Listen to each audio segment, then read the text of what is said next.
আরেকটু মোস্তারাম জানার বিষয় যে পশুর কোরবানি ওয়াজিব হওয়ার জন্য নিসাব কতটুকু থাকতে হবে? অনেকেই এটাকে বলছেন যে জাকাত পরিমাণ নিসাব, আসলে যদি আপনি ব্যাখ্যা দেন। রাসূলুল্লাহ সাল্লাল্লাহু আলাইহি ওয়াসাল্লামের হাদিসটা আসলে ইজমালি হাদিস, মান ওয়াজাদা সাআতান ফালাম ইউদাহি ফালা ইয়াকরাবান্না মুসাল্লানা। যার সামর্থ্য আছে সে যদি কোরবানি না দেয় সে যেন আমার ঈদগাহে না আসে।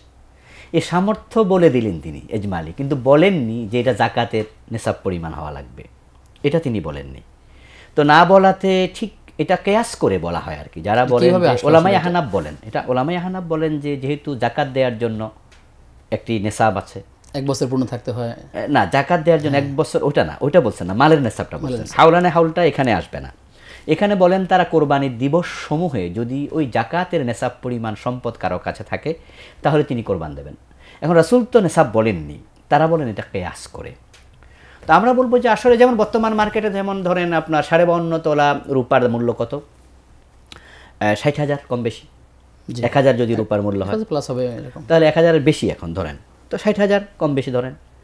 তো যা আপনি একটা ছাগল জবে করার জন্য কিন্তু 60,000 টাকা লাগে না, মাত্র 10,000 টাকা দিয়ে কিন্তু ছাগল পাওয়া যায় কোরবানির যোগ্য। তাহলে আরও 50,000 টাকা থেকে গেল। আর যদি স্বর্ণের নেশাব ধরেন তাহলে তো এখন 7.5 তোলার দাম 7 লাখ, অনেক বেশি টাকা। আর কোরবান করতে তো 7 লাখের দরকার নেই, এটা আমরা বুঝি। এই জন্য আমার প্রস্তাবনা হলো হাদিসে যেহেতু নেশাবের কথা নির্ধারিত নাই, তাহলে ঋণ মুক্ত অবস্থায় এই জন্য আমরা যদি ঋণ মুক্ত থাকি তাহলে কম ওই 3-4 দিনে কোরবানের 13 তারিখ পর্যন্ত যদি একটি ছাগল জবে করার মতো সামর্থ্য থাকে তাহলে তিনিই যেন ওইটা দেন, দেয়ার মাঝে কল্যাণ।